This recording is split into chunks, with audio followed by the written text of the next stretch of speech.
Hi, I'm Karen Q, historian, tour guide, and author here in New York City. And if you've taken any of my walking tours, this is the way you're used to seeing me. This is how I appear everyday life with my hair and my makeup and my clothes, pretty casual. But I have another persona, an 18th century persona named Mrs. Q. And since we're all stuck inside, I thought it might be fun to show you how I transform myself from me today to Mrs. Q, the 18th century. So stand by, I'm going to grab the camera here and I'm going to show you some of the things I'm going to use to do that. Okay, so here we are in my home office and the table that I'm going to be using to transform to Mrs. Q. And the first thing you see over here is my big hair wig, which is going to be quite fun to put on. And I also have a box of makeup there, actually a lot of makeup, more than I usually wear, because my skin is going to have to appear a little whiter and paler than my normal olive complexion. You'll also notice I'll have on much less color around my eyes, but much more color on my cheeks and lips. Over here are my foundation garments, my cotton chemise, the undergown worn, everyday life, and my stays. They're going to give me a nice V shape, and my shoes. My lovely shoes, and the outfit that I've selected to wear today, which isn't the most elaborate outfit I have, but is the one that I think has the most interesting way of going together and being assembled, quite different from the way we wear clothes today. So this is where I'm going to be sitting. This is going to take me a while, so I'm not going to record all of it because it's quite boring, but the next time you see me, I will be here in the same spot, but I'll have on my wig, my makeup, and my foundation garments. So hold on, and I'll be back. Okay, so you can see I'm back, and I've put on my wig, so I have a nice big tall hairdo, which was popular in the 1770s, and my little curl around the side. I also am wearing my cotton chemise, which was the standard undergarment all ladies wore. Some of them were a little more ornate than others, but mine is just plain old cotton. And my stays are made of many layers of linen, and there's plastic boning in there. They're semi-boned stays, which means that the whole thing isn't boned. There are spaces between the boning.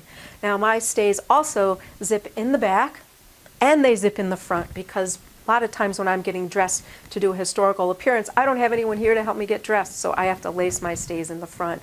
But a lady of Mrs. Q's stature would have had someone at home to lace her into her stays, so hers would have been flat. Technically should be flat in the front. Now all the garments I'm showing you today I made myself. I'm lucky to be a seamstress, so I know how to do all of this, which saves me a lot of money, and also is a lot of fun just making the clothes myself. Now the only thing I didn't make, which I'm going to put on next, are my shoes, which I bought from American Duchess, and my shoes are great. It's nice red and white shoes with a little heel there, and lovely buckles. Buckles were a gift from a man to a woman, so if you were a young lady and you accepted a marriage proposal from a young man, the next thing he would do would be to go to the local silversmith and make the finest buckles he could afford for you. So these would be my buckles from Mr. Q. And hold on while I bend over a moment, I'm going to put my shoes on. This is going to make me a little bit taller too. So here we go. All my skirts are fitted to my shoe, the length of my shoes, so I put my shoes on. So the first thing I'm going to put on to get dressed, excuse me, I got some stray hairs flying around here. The first thing I'm going to put on is my scarf.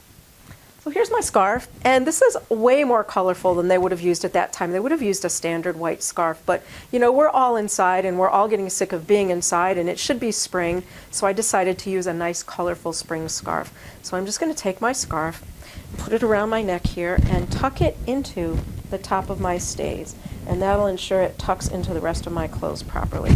And excuse the rustle around the microphone. I know it's annoying. It'll only last a moment.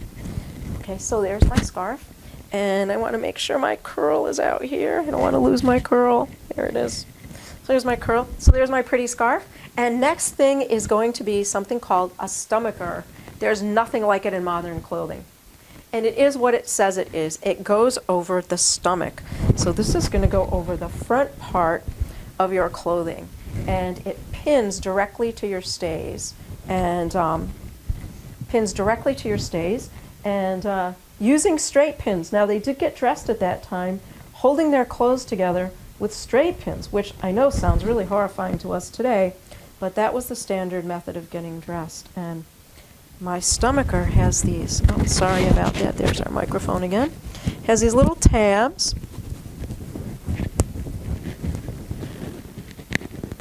And the last time I wore this, one of my tabs came off, so I'm just going to pin this directly to the stays. There we go. So there's my stomacher. So I'm all ready now for my jacket. I'll grab my jacket. And we have some Daleks here from Doctor Who. Don't worry about that. We're big Doctor Who fans. We're time travelers, so don't let that bother you. If I can travel into the past to be Mrs. Q, then the Doctor can travel here to our time as well. So all of you Doctor Who fans know what I'm talking about. And here's the jacket. And I made the jacket, as I mentioned. I also made the stomacher here. Jacket is nicely lined, and it has grommets in it to accommodate the lacing because we don't have zippers.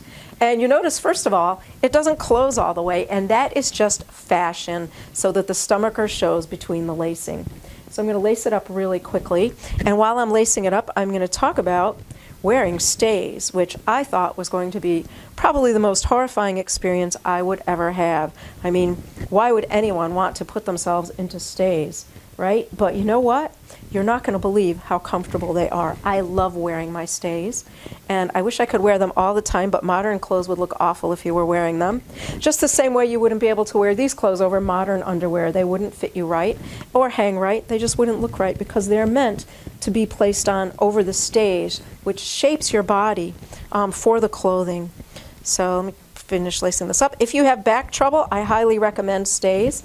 And honestly, I like to wear my chemise and my stays and my stockings around the house here because they're really comfortable. And one day my neighbor came over, I was wearing them, and I think she was a little shocked.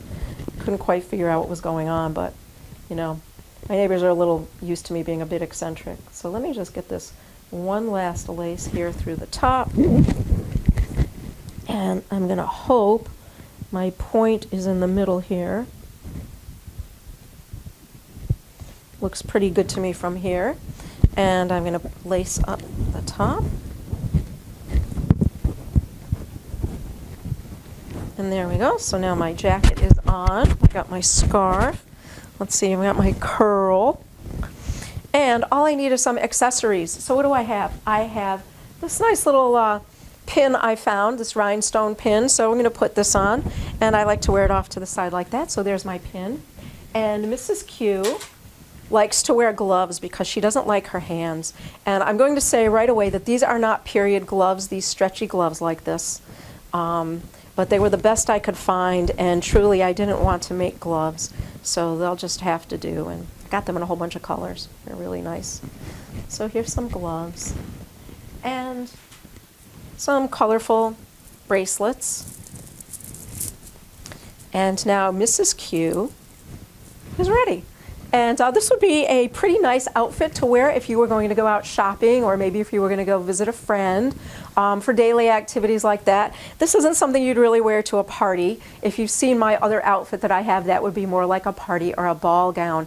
And that outfit does have the bum pillow in the back that makes the dress stick way out in the back. This dress just hangs according to the pleats that are in it and the extra fabric here in the jacket. I really love the silhouette of this outfit. I like the way the stays give your body a nice V silhouette and hold everything in really nicely and nice and straight. So I really like the way I look in this. I love to walk my dog in it just to see what my neighbors would say, but my neighbors are so used to me being a little strange they might not even notice. So I really do enjoy wearing this outfit. And I might do another video showing you how I put on my formal gown with the bum pillow and all that other stuff, because that all goes on a little bit differently and it has some more layers as well. But mostly I made this video to introduce you to Mrs. Q, my 18th century character. And Mrs. Q will be releasing a video series very soon teaching the entirety of the American Revolution from the founding of the colonies through the early 1800s. And I will be following everything that happened from my point of view as a New York City lady who lived at that time. Now, Mr. and Mrs. Q are both what we might call Whigs or Patriots, but not all of her friends were. So you might be hearing in those videos from some of her Tory or Loyalist friends. And Mrs. Q is looking forward to teaching you all about the American Revolution, both sides of the story, so that you can make up your own mind about what happened and maybe who was right and who was wrong, who was telling the truth, who was a liar, because you're all super smart and you can decide that yourselves. So I hope you'll subscribe and watch Mrs. Q's quest for truth, which I guarantee will make you proud every day to be an American.